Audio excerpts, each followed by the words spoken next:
Hi, Mangalam. Absolutely. It's big boy Reliance Industries, which is weighing on the markets. It has a 10% weightage on the Nifty. So with this cut of 2.5% that we can see on Reliance Industries, it's taking away close to 40 points on the Nifty. And that is in a way the reason why we're not participating in the rally that you can see across the region, where the likes of the Hang Seng, the Shanghai are up close to about 1%. As you pointed out, you can see gains in many of these steel names. So Tata Steel is up close to about 5%. In the IT pack, you've got some of the stocks like a Tech Mahindra as well as HCL Tech, which have hitherto underperformed the index so far this year. So they're playing a bit of a catch up. But on the flip side, FMCG names are taking a bit of a hit. So Asian Paints, HUL, Nestle are all currently in the red. But right now, in the next 10 minutes, we're going to be putting the spotlight on the IT sector. Now, Accenture reported numbers yesterday. They reported an excellent all-round quarter. It was a 16% constant currency revenue growth on a year-on-year basis. Their order bookings went up by 39%, and there has been another guidance upgrade. But the question is how much of it is actually in the price, because if you see the way the IT stocks have moved, they have outperformed the markets. Month to date, the Nifty IT index is up 7%. Year to date, it's up close to about 20%, outperforming the Nifty as well as the Nifty Bank. So today, we're going to be weighing in on the growth versus the valuation argument. Let me invite the two experts on this. Sandeep Agarwal of Edelweiss Securities, who's extremely bullish on the IT sector, and he has been for the last 2 years at least, and Sudhir Gunatupalli of ICICI Security, who recently turned a bit cautious on the sector. So he's got a bit of an anti-consensus cautious call. So gentlemen, morning, and thanks so much for joining in. Sudhir, let me start with you, because across the board we've had people who've been saying that Accenture numbers are actually very strong. But you believe the read-through from the Accenture numbers on the listed Indian IT companies is not as positive as it's perceived to be. Can you tell us why? Sure. Thanks, Rima. Thanks, Mangalam, for having me here. Good morning to you all, including Sandeep. First point to start off, Rima, is if you actually look at Accenture's numbers, there's a bit of context that we need to understand when we are reading the headline data or when we are looking at the headline data, right? Especially year-on-year numbers tend to be a little deceptive, given that the pandemic has impacted the previous year May quarter significantly. So year-on-year numbers tend to look very strong, but I think it's more of optics. It's more of a misleading metric. So the better way to look at it is in terms of sequential basis. And if you actually look at sequential numbers, moving away from the headlines a little bit, and if you do a bit of in-depth analysis into the numbers, you will realize a significant part of this beat that Accenture has reported is coming from the consulting segment. And there is a bit of a recovery in the consulting, and there's a bit of normalization of travel reimbursements. So these two factors have led to very strong beat on the overall expectations, and these two factors have led to very strong growth for the company overall.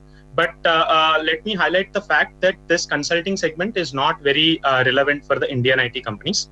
The other part of their overall portfolio, which is the outsourcing segment, that's what we should be more focused on. So if you look at outsourcing segment on a sequential basis, organic growth was in the range of, we estimate the organic growth to be in the range of around 3.1 to 3.6%. Pretty much in line with what Accenture has been reporting before the pandemic. For the last 5-6 years, if you see in the May quarter, whatever growth rates Accenture has been reporting, yesterday the organic growth rate that they reported was pretty much in line or largely in line with what they have been historically reporting even before the pandemic. That is point number one. And point number two, if you see the guidance upgrade, right, for anybody who has been tracking the sector data closely, they would understand and acknowledge the fact that this upgrade is sort of anticipated for a very long period of time. For the last 6 to 7 months at least, or for the last 6 to 9 months, if you see some of the Indian companies like TCS has started talking about doing double-digit growth rate in FY22. Anybody tracking the sector closely should have anticipated this guidance upgrade then itself, because for FY22, TCS and Accenture's FY21 is more, you can juxtapose these two years alongside each other, because if you actually see the entire impact of, or a significant part of the COVID impact is already there in the FY20 base. right?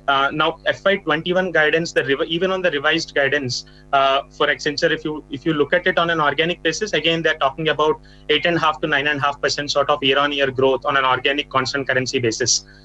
Again, if you see their guidance after March quarter, typical Accenture guidance after March quarter before the pandemic for the previous 5 to 6 years, whatever guidance they have on upgraded basis, their upgraded guidance has largely been in line with the last 5 to 6 year average guidance that Accenture has been coming out after May quarter, even before the pandemic.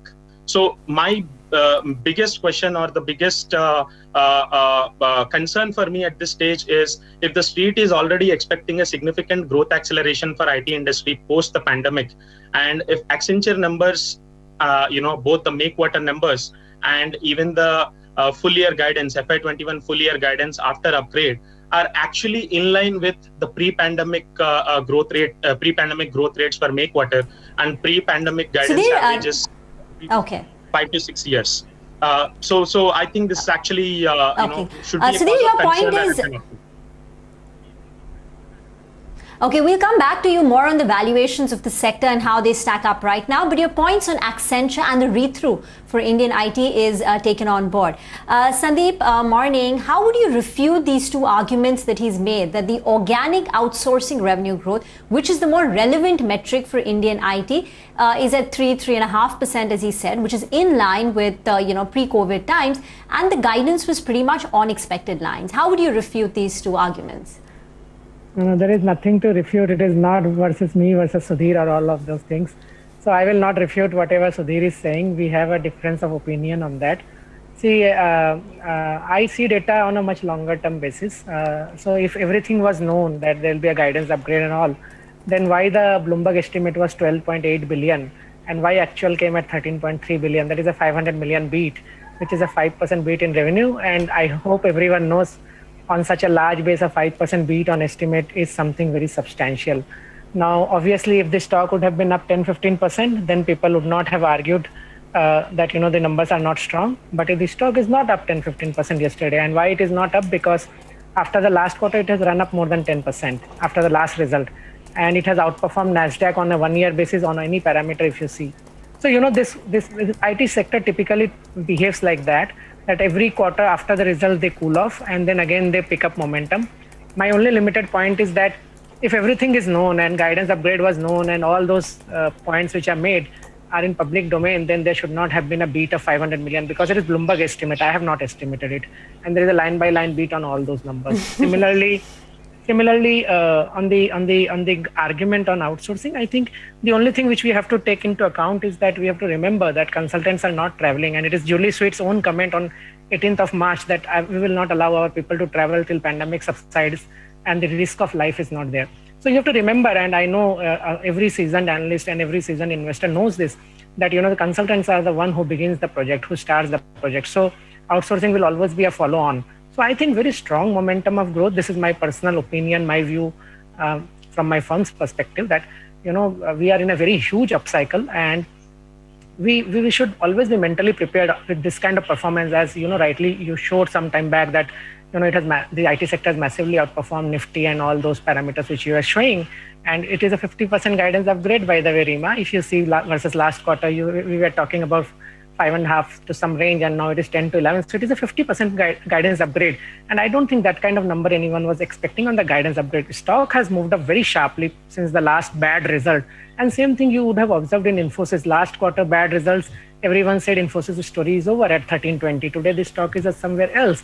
And again, when we meet next quarter this time, I think people will take cognizance of the fact that we are into a long-term story. And last point, which I would like to make, is that you should see 20, 30, 40 years data since the company is listed. It gives you much better picture. So if you see Accenture's last 20 years data, the revenue growth has been 7% CAGR, but the EPS growth has been 15%. Now, we can say that there is a buyback impact, there is a margin improvement, whatever argument we can give, but finally people are interested in earnings growth and a consistent earnings growth.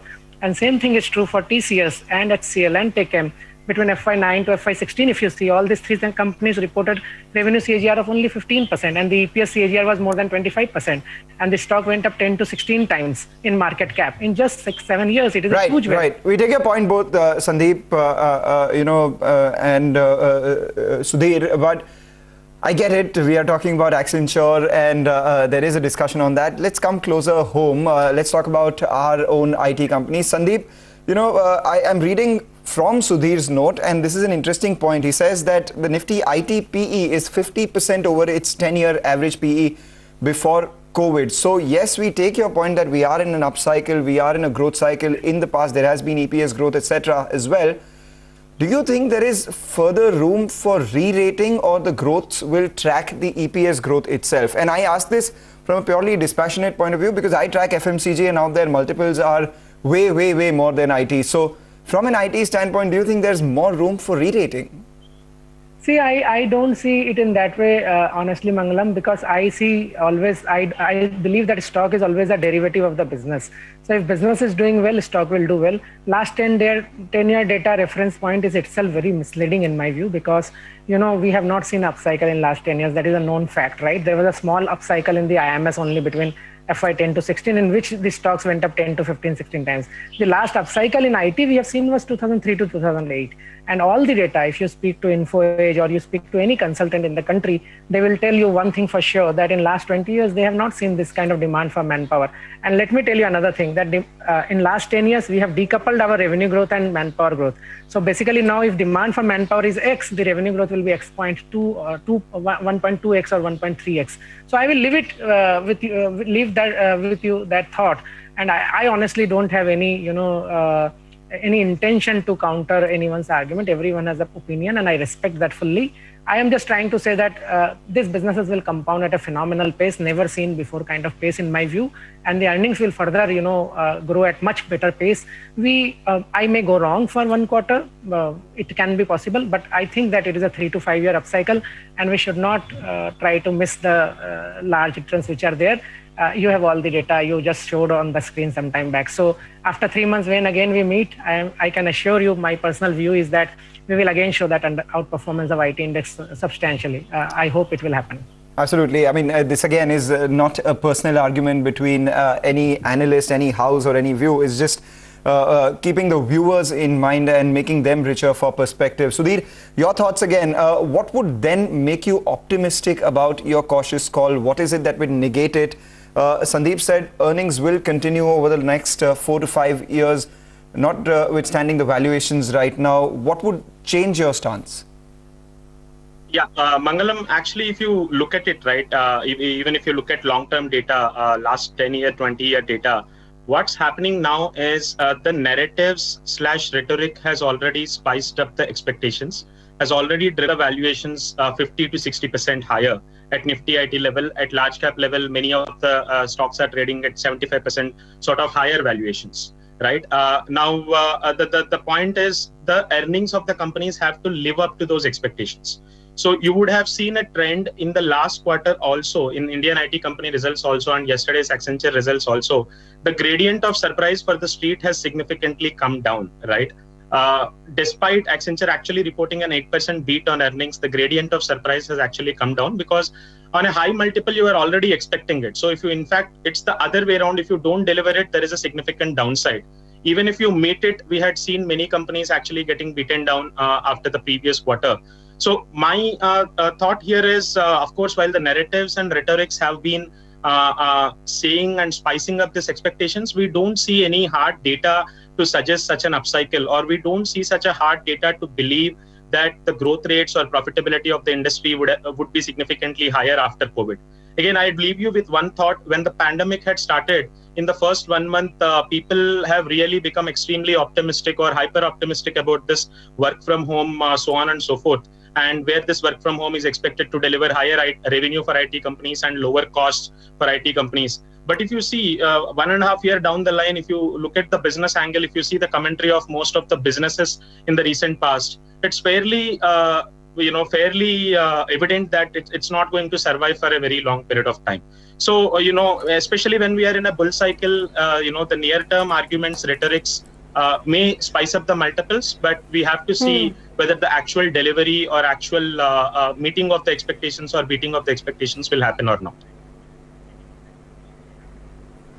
Sandeep, Sudhir, thank you very much for your insight as well as information. The idea was never to pit you both against each other, but we just wanted to present both sides of this growth versus valuation argument for the IT sector. You need both bulls and bears to make this market. That's the outlook coming in on the IT sector. We need to slip into a very short break, but there is some big news which is coming through on Money Control Pro. Money Control Pro is among the world's top 20 global digital news subscription services, says a report published by FIPP and